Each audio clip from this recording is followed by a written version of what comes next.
할렐루야 샬롬하고 그러면 안 되잖아. 할렐루야 샬롬하고 우리 인사합니다 해놓고 나니까 그 생각이 들더라. 할렐루야 샬롬 샬롬 샬롬 샬롬 샬롬. 하나님 사랑합니다 여러분. 주 안에서 사랑합니다. 예.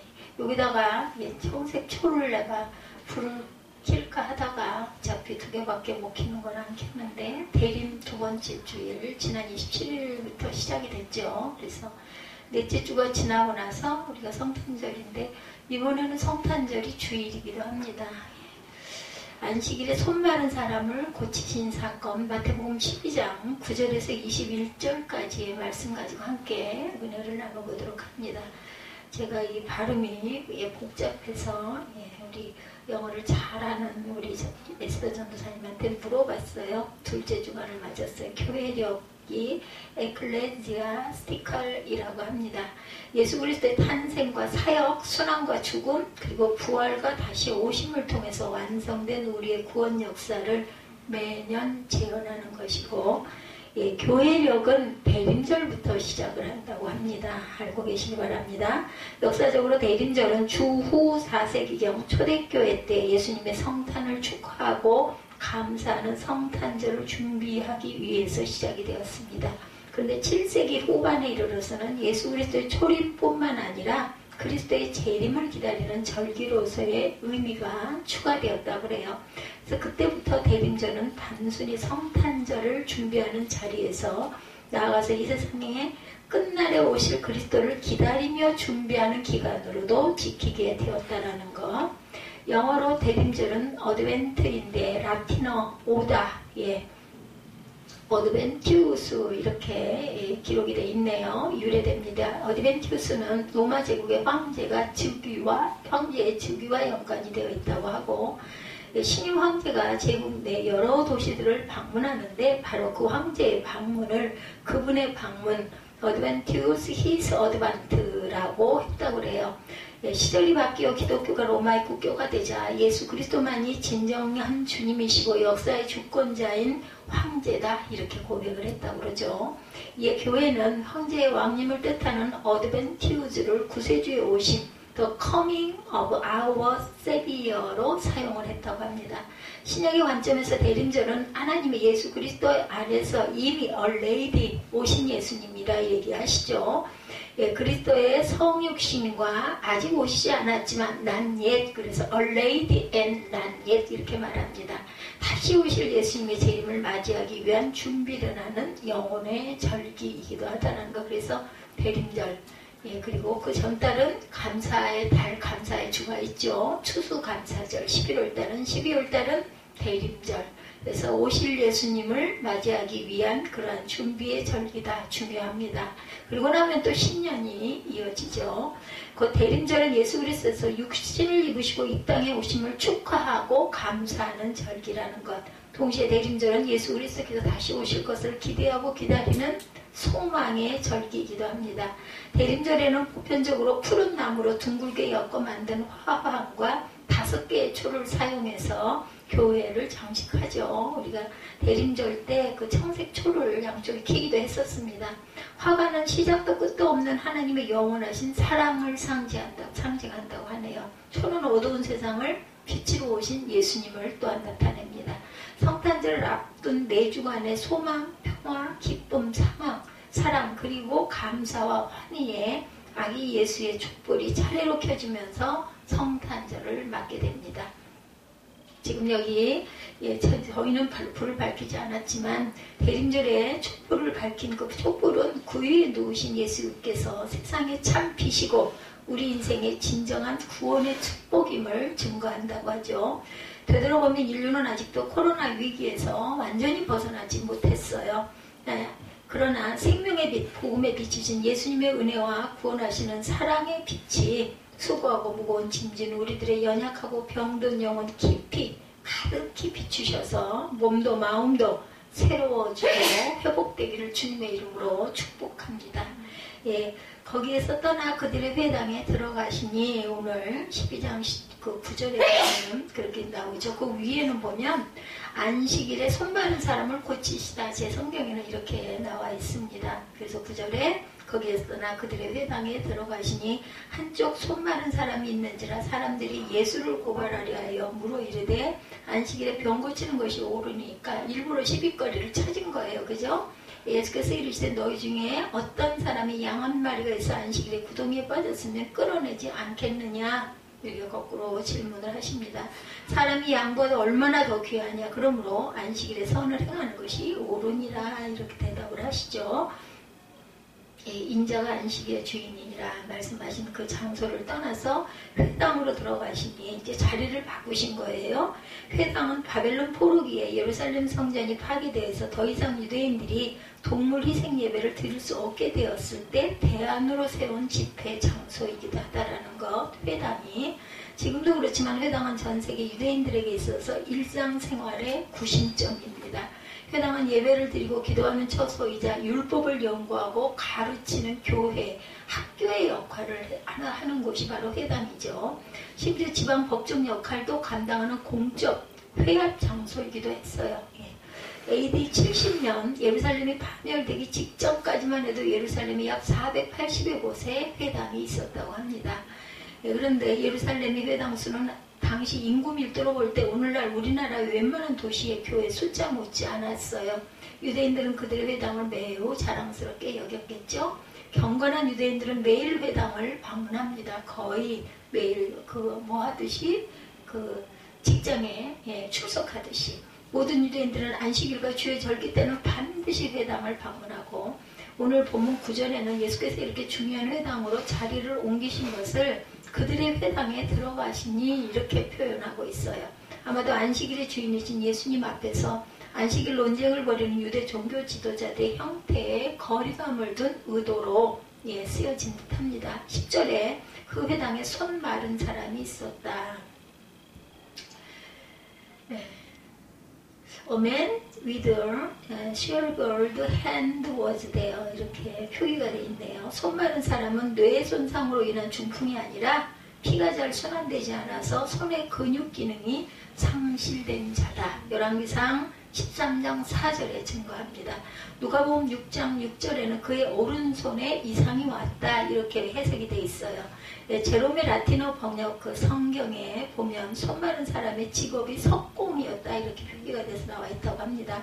인간의 가장 두드러진 특징이 손이죠. 아까 제가 우리 집사님하고 손을 가지고 얘기를 잠깐 했습니다. 나이가 드니까 이제 손톱도 조금만 힘을 주면 막 부스러지고 깨지고 찢어지고 우리 손톱도 피부잖아요. 피부가 변형된 거다 보니까 그런 것 같아요. 약해지죠.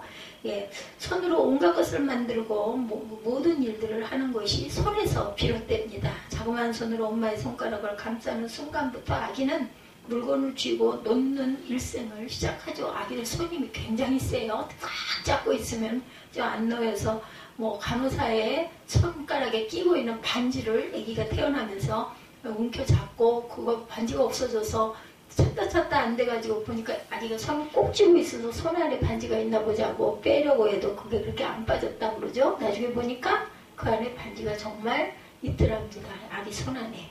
그러니까 아주 본능적으로 움켜쥐고 그렇게 나온다라는 거죠.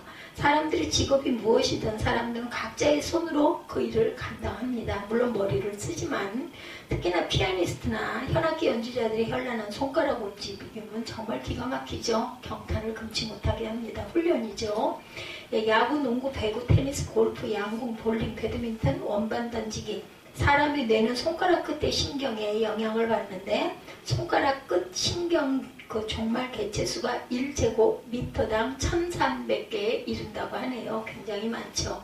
앞을 보지 못하는 맹인들은 10손가락 끝마다 눈을 가지고 있다. 이렇게 이야기를 합니다. 그래서 우리가 생각할 때는 앞을 보지 못하는 분들은 정말 생활을 못할 것 같다 했는데 그 대신 다른 것들이 그렇게 아주 예민해진다면서요. 촉각도 또 대단하다고 합니다. 그래서 맹인들은 그 손가락 끝의 눈으로 사물의 본질을 감지하며 느끼기도 한다고 그러죠. 신경수술을 하는 흉부외과 의사, 눈의 진화를 질환을 치료하는 안과 의사, 누구보다 용감한 사자의 심장을 가져야 하고 섬세하게 숙련된 손을 또한 지녀야 되죠. 그들은 현대인들은 악수를 함으로 보편적으로 공평한 인사들을 합니다. 우리나라 그 인사법도 중요하지만 서양의 그 악수법 굉장히 중요한 것 같아요. 손은 문학의 세계에서도 중요한 입지를 차지합니다. 다루기 쉬운, 다루다, 잘생기는 핸드에서 유래가 됐다고 하네요. 예, 다루기 쉬운 핸디죠. 다루다 핸들입니다. 예, 다루다 우리 자동차 핸들이 그래서 핸들인 것 같습니다. 잘생겼다, 핸섬 보이 이런 얘기 많이 들으시죠? 핸드에서 유래됐다고 그러네요. 문학 표현에서 제휴법은 중요한데 일부분의 것으로 전체를 나타내거나 특정 대상을 일반적인 것의 대표가 되기도 한다고 그래요. 특정 대상으로 일반적인 것을 대표합니다. 일례로 전원 간판의 집합, all hands on deck, 군기가 잘 잡힌 해군의 위용을 대변하는 말이기도 하다고 그래요. 주석가 링케에 따르면 이 손마른 석공은 우연히 회당에 있었던 것이 아니라 예수님을 대적하는 자들이 예수님을 모함하고 특별히 고발하는 악의적 도구로 그 회당에 불러왔다고 하네요. 그래서 사람들은 예수를 고발하고자 도발적인 질문을 준비해서 예수님에게 퍼붓는 거죠. 안식일에 병 고치는 것이 옳으니까 이렇게 질문하지 않아요? 네, is it lawful to heal on the Sabbath? 하고 말합니다. 일단은 사람들, 바리새인들이 회당에서 예수님을 고발하고자 악의에 찬 음모를 꾸미고 율법을 연구하고 하나님께 기도드리는 영적 센터인 회당의 졸린 목적과는 상반되게 극렬 유대주의자들은 길이요 진리요 생명이신 예수님을 죄인 취급을 하고 있습니다. 아예 몰고 있죠. 안식일에 병 고치는 것이 옳소? 물어본 거예요. 예, 그것이 자비로운 여신가를 따진 것이 아니라 합법적이냐를 묻고 있는 겁니다. 합법적이냐, 로우폴. 예, 전통적으로 유대인들은 비록 안식일이라 해도 만일 사람의 목숨이 위태롭다면 의사는 그 사람의 병을 치료할 수 있었다고 여겨요. 근데 문제는 목숨이 위태로운 정도의 경우란 어느 정도를 말하느냐, 의문과 논쟁의 여지가 있죠. 본문의 경우처럼 이미 손에 힘이 없어지고 말라버린 상황에 시각을 다투어 치료를 받아야 할 만큼 생명에 위급한 것은 아니다라고 판단한 바리새인들입니다. 바리새인들은 예수께서 곧 그 손마른 자를 고쳐주실 것이고 안식일에 그런 일반 환자를 고치는 것은 위법이다 이렇게 예단하고 합법성을 따지고 있는 거예요. 그래서 안식일에 병 고치는 것이 옳으냐 묻습니다. 예수님은 바리새인들의 칼날 같은 그런 예공에 대해 어떻게 대응했어요? 마태복음 12장 11, 2절이죠. 예, 너희 중에 어떤 사람이 양 한 마리가 있어 안식일에 구덩이에 빠졌으면 끌어내지 않겠느냐. 예, 이 사람이 양보다 얼마나 귀하냐. 그러므로 안식일에 선을 행하는 것이 옳으니라 답을 합니다. 아마도 예수님은 안식일에 구덩이에 빠진 양을 구출하는 탈무드의 규정을 익히 알고 탈무드에 있는 내용을 그대로 증거해서 말하는 거죠. 탈무드에 보면 1차적으로 웅덩이에 빠진 동물이 웅덩이에서 안식일을 무사히 지낼 수 있을 정도의 음식을 넣어주라고 권면합니다. 그런데 그 동물의 목숨이 위험할 경우에 사람이 직접 그 동물을 끌어낼 것을 또한 촉구하고 있어요. 우리가 생각하면 지극히 당연한 일인데 유대인들은 그런 것까지 꼼꼼히 생각하고 챙기는 거죠. 대단한 사람들이에요. 그러니까 잘못을 꼭 꼬집으려고 예전에 우리 그랬잖아요. 교통순경이 숨어 있다가 그죠? 뭐 위반을 하면 탁 튀어나오는 그런 일이 요즘에는 참 그건 좋은 것 같아요. CC카메라가 있어가지고 미리 계속 얘기하죠. 300m 앞에 500m 앞에 뭐 몇 킬로를 시속 몇 킬로다 하고 계속 그 레비가 딸랑딸랑 방울을 물려주고 앞에 그거 CCTV 있는데 미터 수도 나타내주고 그래서 그 자리에서 저기 속도를 줄이게끔 그러니까 위법하지 않게끔 하는데 예전에는 그렇지 않았습니다. 여기도 보니 그러네요. 그런 것까지 생각하고 대단한 사람들이 딱 그냥 구덩이에다 몰아넣을 작정을 하고 질문을 한 거죠. 같은 맥락에서 예수님은 만일 안식일에 동물에게 선을 행하는 것이 허용된다면 하나님의 형상을 지닌 사람에게 자비를 베푼 것은 더 의롭고 보다 당연한 처사다. 동물도 그런데 하물며 사람이려라는 것이죠. 그래서 안식일의 주인이신 예수께서 안식일에 선을 행하는 것이 옳으니라. Therefore it is lawful to do good on the Sabbath라고 우권 해석을 내립니다. 예수는 동물이 죽든 말든 사람이 죽든 말든 관계없이 규정된 안식일 법규만을 지키라 하는 바리새인들의 그 교조주의의 흉심에 종속되지 않습니다. 도리어 예수님은 적극적인 의미에서 선을 행하라 이렇게 말씀을 하죠. 안식일을 기억하여 거룩히 지키라는 십계명 율법의 본질이 선을 행하는 사랑, 그 사랑에서 있음을 강조하고 있습니다. 예수님은 본문에서 예수께서 강조한 선은 바로 그 한쪽 손 마른 사람의 연약한 손을 고쳐주시는 일과 또한 연결이 되죠. 곧 안식일이라 하여 아무 일을 해서는 안 된다는 율법주의 고착화를 여기서는 처분합니다. 그 손이 병들어 망치를 잡을 수도 없어서 일할 수도 없고 돈을 벌 수도 없기에 가족들의 생계도 어렵고 막막해지는 난국에 봉착한 불쌍한 자를 주님의 사랑으로 돌보십니다. 사랑으로 돌보시죠. 또한 이것이 선이다. 예수께서 명하십니다. 내 손을 내밀어라. 그가 내밀매 다른 손과 같이 회복되어 성하더라. 13절에 증거합니다. 본문에서 마태복음의 저자 마태는 한쪽 손이 마른 자가 예수님에 대한 믿음을 갖고 있는지를 전혀 언급하고 있지 않아요.